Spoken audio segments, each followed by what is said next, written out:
Hey, this next subject is not easy for me. I've been toiling, as I say in my head, about it. And I ask God for me not to go there with it. Racial divide. You know, it's very hard for me because everyone assumed because I grew up in Oklahoma, there was a lot of racism.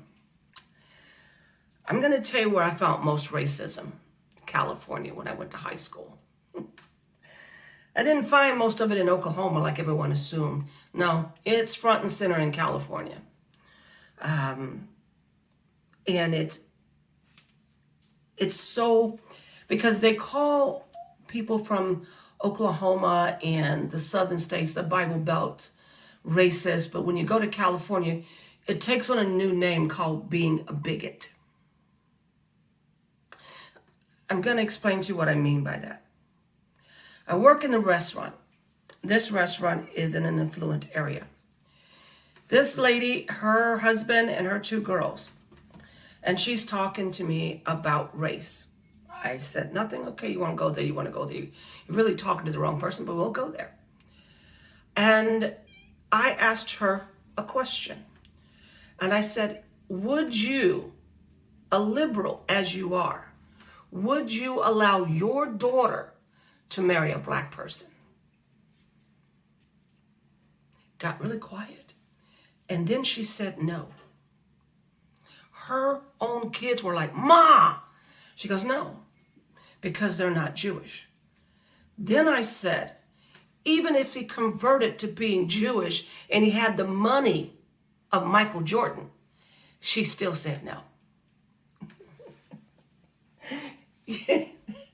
You can't make this stuff up. I just sat there and went, woo, baby, and you think you're doing me a favor? No. Racism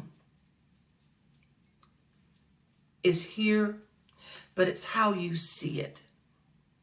It has never, ever stopped me. I want everyone to understand. I went to Europe, and I want you to understand, I went to Europe, and I thought, oh, this is going to be fun. And I went to Europe alone, and I backpacked alone.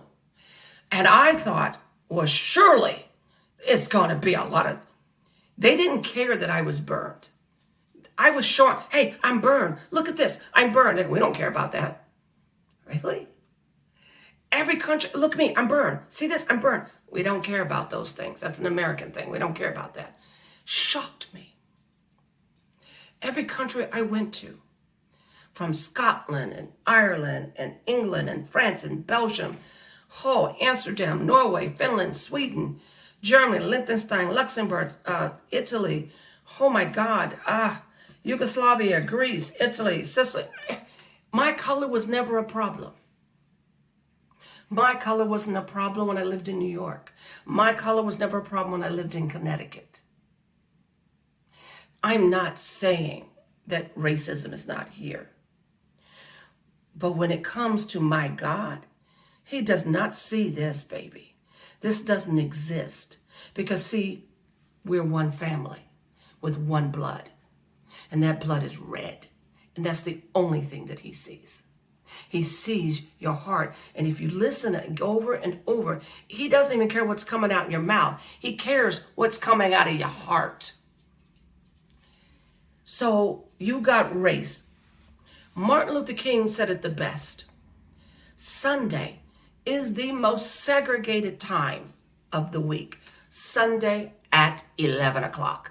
Because you got the Hispanics going to their church, the Asians going to their church, the blacks going to their church, and the whites going to... We are so separate by denomination and color. How are we going to come together? How are we going to unify? Well, we're afraid to write about it. We're afraid to talk about it because if you talk about it, then you could get canceled. You're afraid to say anything because you could get canceled and lose your job and lose your money. But let me tell you about fear. I worked at a job for 15 years. Did I see racism? Oh, baby, yes. I saw it. up close and personal. I had a guy that refused to allow me to wait on him. You know what I said? I don't need to wait on you. You could have bad service all day long. You don't need the chocolate bunny, honey. Oh, I'm too good for you. I didn't care. But let me tell you what ended up happening to that man. He caught cancer. And you know what he did? He came and sat in my section. And he asked me, I know that God knows you and you know God. Could you please pray for me? Whoa. What? Pray for me because I know God hears you.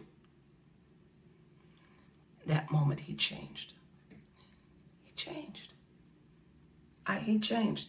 He saw me try to get something behind the bar. This man came around the bar where we were sitting eating to help me get something that was too high. That same man that was a racist. You see, everyone's so afraid to talk to people in a calm, reasonable voice, not yelling at each other, that we're afraid. We are God's people. What are you afraid of? What are you afraid of? Are you afraid of this? Because let me tell you, I'm black. But you ask me what I am? I'm a child of God first. I'm an American second. I'm a woman then. And then I'll start telling you my colors. Because I'm not just black. I'm Native American. I'm Irish. I'm German. I'm not claiming the French because they done made me angry. So they are not claiming. You bad. But you get what I'm saying. Who do I deny? I love who I am. I love my friends for who they are. And I wouldn't want them to change to be anything other. My grandmother has talked to Klansmen and got them to change their policy just because of little old me. Because I wanted to be friends with their daughters. You see, all about conversation. No one was afraid. What is happening with the church? The church is afraid. You know why? Because they don't sing about the blood anymore. I don't think any of you remember those songs. Something about the blood of Jesus. You start singing the blood of Jesus song, you're going to see not only a revolution, honey, you're going to see more than a revolution. You're going to see God shaking this earth. Because that blood, when you start calling on the name of the blood, you start washed in the blood, being in the blood, dancing in the blood, loving the blood. Baby, there's something about the blood. We sing contemporary songs. Nothing wrong with them. But let me tell you what it hits. It doesn't hit the spirit. It hits the physical side. Doesn't hit the heart. The blood song goes directly to the heart. The heart of Jesus. It just gets right in there. Go back to those old songs. Start singing some song and watch a movement happen. Watch a movement happen. Don't be afraid of your brother. Don't be afraid to reach out because of their color. Don't be afraid to reach out because they don't sound like you or look like you. Don't be afraid to go into their neighborhoods. And I will tell you, I'm a witness on that one because I got called out on that one. Yes. I went to a neighborhood and, yep, I wasn't comfortable with it. I'm going to be honest. It's me. Because I knew Martin Luther King Boulevard is the most dangerous boulevard in all the world. And I'm like, lock your doors.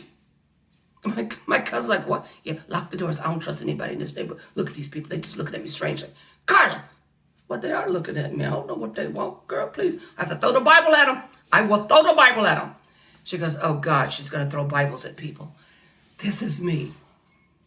But I had to get over that. I felt more comfortable in an all-Italian neighborhood in Brooklyn than in a black neighborhood. Because it was just uncomfortable for me. But I had to learn to love who I am, love who they are. And this is what I'm saying to you. Where's your love for Jesus? We got to hold hands and we got to bring us together because we're not leaving this place in a better place. We're going back to segregation. The college wants separate. Colleges want separate graduations. That's segregation. Why are we going backwards instead of going forward? Race should never be a part of our addendum. Race should never be a part of anything. The only thing it should be a part of is the devil, because that's where it works at. I love everyone equally until you hurt me. Then that's a whole nother bottle of poo. But think about that race. Just think about that built-in hatred. How can you hate and love at the same time? It's impossible. You can't sit here and tell me you love Jesus and hate your neighbor. You can't sit here and tell me that you love Jesus and hate. I know how difficult it must be. But you can't. Love wins out. We must put racism under our feet for once. And that's all of us. Black, white, Indian. We have to put it under our feet. You do not owe me an apology. You have done nothing wrong. The fact that we ain't doing anything right is the problem. So how about we work on coming together as one family and put racism underneath our feet and say goodbye to Satan and say hello to freedom and love for once and all. And I say this because we need to do it. It is time for us to end this for once and all. And I say this because it is. Martin Luther King didn't die for nothing. Think about that. He died for freedom. What are you willing to live for?